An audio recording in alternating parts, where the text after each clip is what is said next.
Hello friends, good morning again.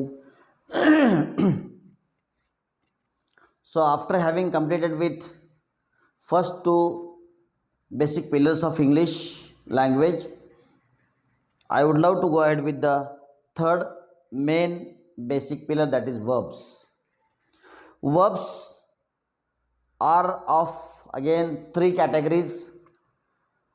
We study these, I mean to say verbs are of two categories, helping verbs and main verbs. So these helping verbs we study in again three categories. Those are helping verbs of to be, helping verbs of to have, and helping verbs of to do. So out of these we will study the first category, and this first category we are going to study in different manner today. आज तक अपने अलग तरीके से पढ़ा है. Today we will definitely learn this with different angle. So see friends, I will consider the helping verb होना. होना एक्चुअली ये मेन वर्ब की कैटेगरी में आता है. इस होना को हम लोग पढ़ाई करते हैं, होना को स्टडी करते हैं. कोई चीज़ का होना, इसको वर्तमान में क्या बोलते हैं? तो वर्तमान में बोलते हैं है, हूँ, हैं, हो. अच्छा, सीक्वेंस प्रॉपर लेता हूँ. हूँ, है, हैं, हो. किसी चीज़ का होना को भूतकाल में बोलेंगे था, थी, थे, और किसी चीज़ का होना को भविष्यकाल में बोलेंगे होगा, होगी, होंगे. अभी किसी चीज़ का होना वर्तमान काल में हूँ, है, हैं, हो है, तो इसको इंग्लिश में बोला जाएगा हूँ को एम, है को इज़, हैं को इज़, और हो को आर. ये तीनों भी सिंगुलर है. वेयर एज ये सिंगुलर भी है और प्लूरल भी है. आप बोलोगे आर सिंगुलर और प्लूरल कैसे? देखो, आप लोग बहुत अच्छे हो, बहुतों के लिए you people are very good. और मैं बोल रहा हूँ कि तुम मेरे अच्छे दोस्त हो. एक ही बंदे को बोल रहा हूँ तुम मेरे बहुत अच्छे दोस्त हो. सो इंग्लिश में क्या होगा? You are very good friend of mine. एक को भी आर बोला जाता है यदि सब्जेक्ट यू है तो. इसका मतलब आर ए बहुतों के लिए भी यूज़ होता है और एक के लिए भी यूज़ होता है जब सब्जेक्ट यू होता है तो. सो आर एक जगह एक वचन है, बाकी सब जगह अनेक वचन है. सो इसका मतलब are is singular verb also. Are is used as singular verb also. Fine. So होना को भूतकाल में क्या बोला जाएगा? कुछ चीज़ का होना भूतकाल में था, थी, थे. था ए प्योरली सिंगुलर है तो इसके लिए वॉज यूज़ होगा. थी जब भी सिंगुलर होगा तो वॉज, और जब भी प्लूरल होगा तो वर. थे जब भी सिंगुलर होगा तो वॉज, और प्लूरल होगा तो वर. होगा, होगी, होंगे एक के लिए यूज़ करो या चाहे बहुतों के लिए यूज़ करो, सभी के लिए विल बी ही यूज़ किया जाएगा. सो यू में आस्क मी सर, तो फिर शैल बी का क्या होगा मैं बताऊंगा आपको. ओके फाइन, आप बताता हूँ. बाद में हम लोग जब भी क्वेश्चन पढ़ेंगे वहाँ पर हम लोग कंस्ट्रक्शन में शैल को विस्तृत तरीके से वहाँ पर स्टडी करेंगे. अभी हम मोटा मोटी तौर पे बताता हूँ. जब भी आई और वी के साथ क्वेश्चन बनता है, जब भी आई और वी सब्जेक्ट होता है और वहाँ क्वेश्चन बनता है, तब विल की जगह शैल का यूज होता है. इतना ही ध्यान में रखो. बाकी सब जगह विल चलेगा. ठीक है? चाहे आई हो, चाहे वी हो, चाहे यू हो, ही हो, शी हो, इट हो, दे हो, सबके लिए विल चलेगा. इवन आई और वी के लिए भी विल चलेगा इन सिंपल पॉजिटिव और सिंपल नेगेटिव में. बट क्वेश्चन बनाने के लिए सो वो आगे हम लोग देखेंगे. फाइन. सो अभी होना के हिंदी में देखोगे तो ये वर्तमान, भूत और भविष्य में होना के बच्चे हैं. इसका मतलब हूँ, है, हैं, हो, था, थी, थे, और होगा, होगी, होंगे, इनके पापा जी कौन है? तो होना है. ओके. इस होना को क्या बोलते हैं भाई साहब? तो इस होना को बोलते हैं टू बी। ओहो, अब समझ में आ गया कि ये हम लोग क्या पढ़ते थे सर जी से, टीचर हमें पढ़ाते थे टू बी के फॉर्म्स। अच्छा, तब तो समझ में नहीं आता था, अब समझ में आ गया है कि होना के ये बच्चे हैं, होना का मीनिंग टू बी है, सो टू बी के बच्चे am is are was were और विल बी। आहा, तो कॉन्सेप्चुअली मुझे लगता है आपको क्लियर हो गया होगा कि टू बी के बच्चे कौन कौन हैं, एम इज आर वाज और विल बी। हमने किस तरह से पढ़ा इसको, होना को क्या बोलते हैं ये देखा। अच्छा, तो फिर इसको am is are was were और विल बी बोलते हैं, और ये होना का मतलब टू बी है, उस सेंस में टू बी के ये बच्चे हैं और इन बच्चों के टू बी ये पापा जी है। ये अभी कॉन्सेप्चुअली समझ में आ गया, तो इसको लिखो और इसको समझ लो। इसका इस्तेमाल हम लोग भाषा में बोलने के लिए करेंगे। All right,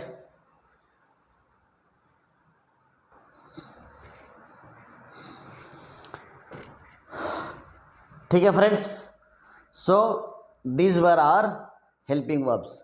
So after studying these helping verbs, now I would like to move forward with this third basic pillar, that is verbs. Verbs में हमने helping verbs पढ़ लिया। Of course to have हम लोग actual sentence construction में पढ़ेंगे, और to do का जहाँ जहाँ यूज़ होता है वहाँ पर उसको देखा जाएगा। ऑल राइट, सो इम्पोर्टेंट हमने जो पढ़ना था वो था टू बी, उसको पढ़ लिया है। Now we will move forward with main verbs. बहुत इम्पोर्टेंट है, और इसको ठीक ढंग से समझ लोगे और हर वर्ब को हम लोग इसी फॉर्मेट में पढ़ेंगे, तो सिर्फ और सिर्फ वर्ब का एग्जैक्ट मीनिंग आपको पूरा का पूरा इंग्लिश लैंग्वेज समझने के लिए बहुत अच्छी तरह से हो जाएगा। सो इस मेन वर्ब में से helping verb category we have studied, now we will be studying main verb category of third pillar. So इसको पढ़ने के लिए मैं जो लिखवा रहा हूँ इसको लिखिए मेरे साथ, और जैसे ही आप इसको लिखोगे so this pillar will be very much clear to you. अब हम लोग इसको पढ़ते हैं 5 फॉर्म्स में। First form, second form, third form, fourth form और फिफ्थ वन। फर्स्ट फॉर्म को बोलेंगे ना, सेकंड फॉर्म को बोलेंगे या, ये, आ, ई,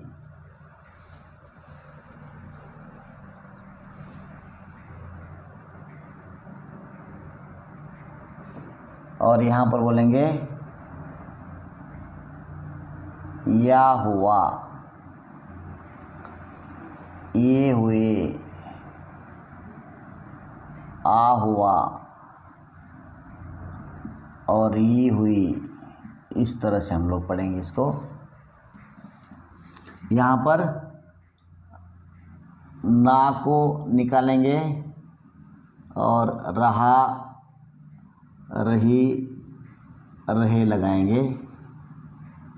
इस रहा, रही, रहे का मतलब होगा आईएनजी। नाउ फिफ्थ वाला फॉर्म है, इसको 2 भागों में बांटा जाएगा, फिफ्थ ए और फिफ्थ बी ग्रुप। ए ग्रुप के मेंबर्स होंगे आई, वी, यू, दे, यदि प्रोनाउंस है तो, और यदि नाउन है तो इसके मेंबर होंगे अनेक वचन, सारे के सारे नाम, अनेक वचन नाम। यहाँ पर बी ग्रुप में होगा ही, सी, इट। और ये 5वां ग्रुप जो है, इसको मैं यहाँ थोड़ा ऊपर लिखता हूँ, इसको यूज़ करते हैं आदत बताने के लिए, ठीक है। ये प्रोनाउंस होंगे तो इसमें से होगा तो बी ग्रुप में होगा, और नाम होगा तो एक वचन नाम रहेगा, एक वचन नाम, ठीक है। सो यहाँ सीधा सीधा फर्स्ट फॉर्म दिखेगा आपको, यहाँ फर्स्ट फॉर्म के साथ में यस और एस लगेगा। सो अभी इसको एक एग्जांपल से हम लोग समझ लेते हैं। इस तरह से आपको एक टेबल बनाना है। दीज आर द कॉलम्स, और रोज में हम लोग अलग अलग वर्ब्स को ले लेंगे।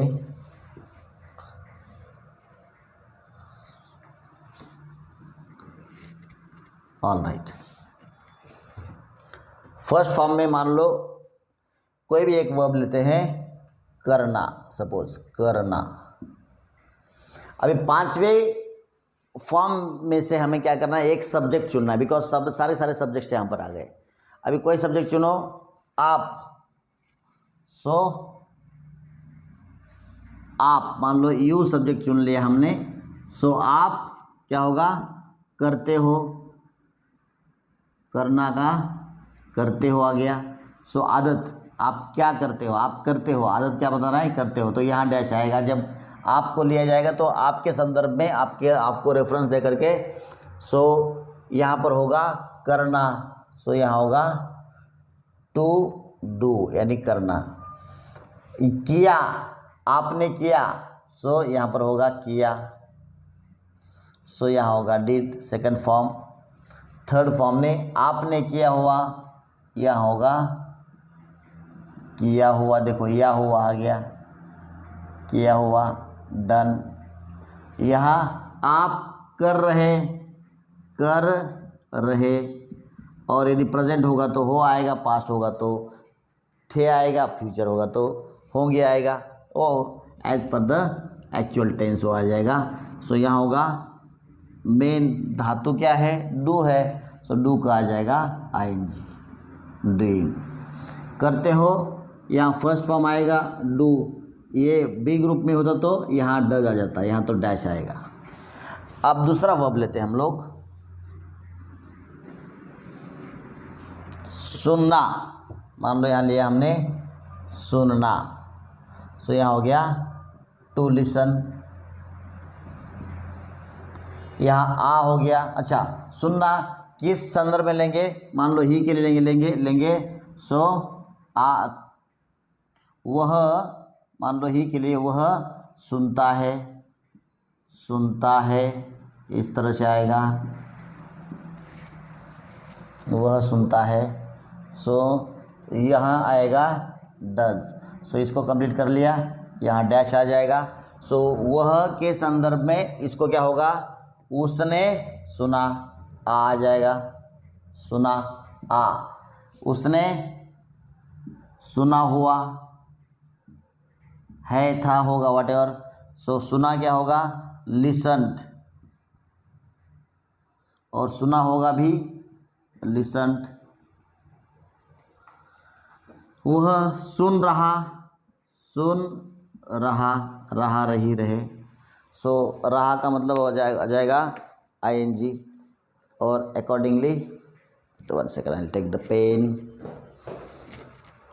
ऑल राइट, ये हो गया ऐसे ऑन। ओके, सुन रहा, लिसनिंग।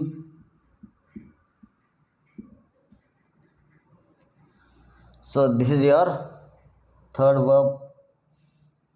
सो नेक्स्ट लेते हैं, सपोज खेलना। अच्छा, खेलना भी सेम आ जाएगा, डू डिड डन, सेम, मतलब सेकंड और थर्ड फॉर्म सेम आ जाएगा। प्लेड। सो अलग होने वाला कौन सा है, हाँ, जाना आ जाएगा। सपोज जाना में क्या होगा, टू गो। किसके संदर्भ पे लेना है, मान लो इसको लेते हैं, वह लड़की। सो वह जाती है, आदत क्या होगा उसका, जाती है।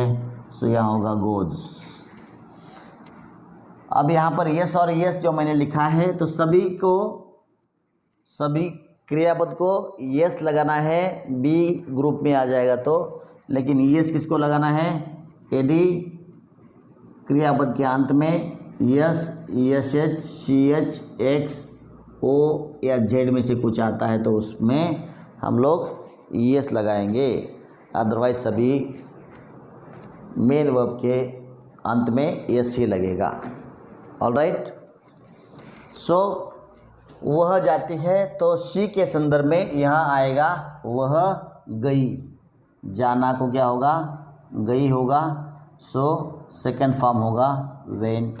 यहाँ पर ई हुई यानी गई हुई, वह गई हुई है, सो यहाँ आ जाएगा गॉन। सो गो ये मेन धातु है, सो यहाँ पर जाना का ना निकल जाएगा, सो यहाँ आएगा जा रही, जा रहा, जा रही, सो यहाँ आएगा गोइंग। यहाँ डैश रहेगा क्योंकि 5 वाक्य में बी ग्रुप को हमने कंसिडर किया है। अब इसमें थोड़ा सा ट्विस्ट है, वो यहाँ है कि कभी कभी सेकंड और थर्ड फॉर्म सेम आता है। So how to understand whether this is second form और थर्ड फॉर्म, क्योंकि सेंटेंस में तो वो बोलेगा नहीं कि मैं सेकंड फॉर्म हूँ, या फिर वो मीनिंग तो नहीं बोलेगा हिंदी में। सो सेकंड फॉर्म और थर्ड फॉर्म को कैसे पहचाना जाएगा? अच्छा, एक आइडिया है। क्या आइडिया है? देखो, सेकंड फॉर्म जब भी आता है तो अच्छा, दूसरा चीज़, दुनिया में सेकंड फॉर्म सिर्फ और सिर्फ एक ही जगह आता है, वो है सिंपल पास्ट टेंस। क्या है? Simple past tense. Second form सिर्फ और सिर्फ सिंपल पास्ट टेंस में ही आता है। कहाँ आता है? Simple past tense, simple past, sorry, it is simple past. दूसरा चीज़, सिंपल पास्ट में आता है और साथ ही साथ इसमें हेल्पिंग वर्ब बिल्कुल नहीं होता है, हेल्पिंग वर्ब होता ही नहीं है। सो ये इसको मैं यहाँ थोड़ा सा एलेबोरेटली लिखता हूँ, यहाँ पर हेल्पिंग वर्ब होता ही नहीं है, और ये हेल्पिंग वर्ब के साथ ही आता है। सो क्या फ़र्क है? हेल्पिंग वर्ब के साथ आ गया तो बोलेंगे थर्ड फॉर्म, और हेल्पिंग वर्ब के बिना आ गया तो बोलेंगे सेकंड फॉर्म। फॉर एग्जांपल देखो, listen, so he listen to me carefully, उसने मुझे ध्यान से सुना। So he has listened to me very carefully, has listened आ गया, और ही वॉज बीइंग लिसन्ड, उसको सुना जा रहा था। सो या तो पैसिव वॉइस में आएगा या तो फिर परफेक्ट टेंसेस में आएगा। पैसिव वॉइस में हर जगह थर्ड फॉर्म ही आता है, टू बी के बाद में थर्ड फॉर्म आता है। सो वैसे टू बी हो चाहे टू हैव हो, कोई ना कोई हेल्पिंग वर्ब आ ही जाएगा। यदि हेल्पिंग वर्ब के साथ में लिसन्ड दिखता है आपको, या फिर कोई भी सेकंड फॉर्म दिखता है, कोई भी सेकंड या थर्ड फॉर्म जिसमें सेम है, वही हेल्पिंग वर्ब के साथ है तो उसको बोलेंगे थर्ड फॉर्म, और विदाउट हेल्पिंग वर्ब है तो उसको बोलेंगे सेकंड फॉर्म। और जो भी आप वर्ब्स याद करेंगे तो आपको इसी फॉर्मेट में याद करना है। मान लो कोई वर्ब है समझना, तो इसको यहाँ बोलेंगे समझना, समझ गया, समझा हुआ, समझ रहा, यहाँ पर होगा समझता है या समझती है, as per the category of the pronoun और नाउन। सो ए ग्रुप का होगा, ए कैटेगरी का होगा तो उस तरह से मीनिंग निकल जाएगा, बी होगा तो उस तरह से मीनिंग निकल जाएगा। सो यहाँ पर होगा अंडरस्टैंड, अंडरस्टूड, अंडरस्टूड, अंडरस्टैंडिंग, और यहाँ दोनों में से एक जगह यहाँ आएगा तो अंडरस्टैंड रहेगा, यहाँ आएगा तो अंडरस्टैंड्स रहेगा। इस तरह से 5 फॉर्म्स में आपको सारे के सारे वर्ब्स याद करने हैं, और इस चार्ट को घर में लगाइए ताकि कोई भी आपको वर्ब है तो मेन वर्ब है तो इस कैटेगरी में आप इस चार्ट की सहायता से आपको एग्जैक्ट मीनिंग समझ में आएगा, और मीनिंग समझ में आएगा तो वो सेंटेंस कोई भी हो टेंस का, उसको आप सिर्फ और सिर्फ मीनिंग के वर्ब के एग्जैक्ट मीनिंग के साथ उसको एक्यूरेटली समझ सकते हो। फॉर एग्जांपल देख लो, मान लो यहाँ पर मैं एक सेंटेंस लेता हूँ, ही हैज़ डन इट। देख लो, आपको ही समझ में आता है, हैज़ का इतना ही पता है, मान लो कि ये वर्तमान काल में है, डन का मतलब है किया हुआ, और इट मतलब उसने, वह, किया हुआ, यहाँ पर ये हैज़ वर्तमान काल में है इसलिए है। सो उसने वह किया हुआ क्यों आया? क्योंकि डन आपने एग्जैक्टली समझ लिया है। अभी यहाँ लिखे हुए ही हैड डन इट। देखो ये हैड है तो आपको समझ में आ गया ये पास्ट है, तो इसका मतलब तो उसने वह किया हुआ था। यहाँ किया हुआ है, यहाँ किया हुआ था, दोनों जगह किया हुआ आ जाएगा, किया हुआ मीनिंग आ जाएगा।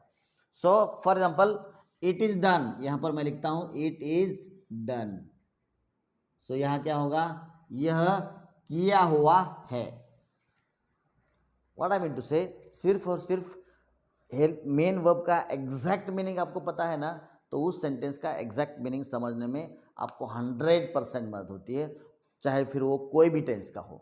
ऑल राइट, इसमें मेन मोटा मोटी बात याद रखने के लिए ऐसे ही है कि सेकंड फॉर्म सिर्फ और सिर्फ सिंपल पास्ट में ही आता है और वहाँ सहायक क्रियापद नहीं होता है।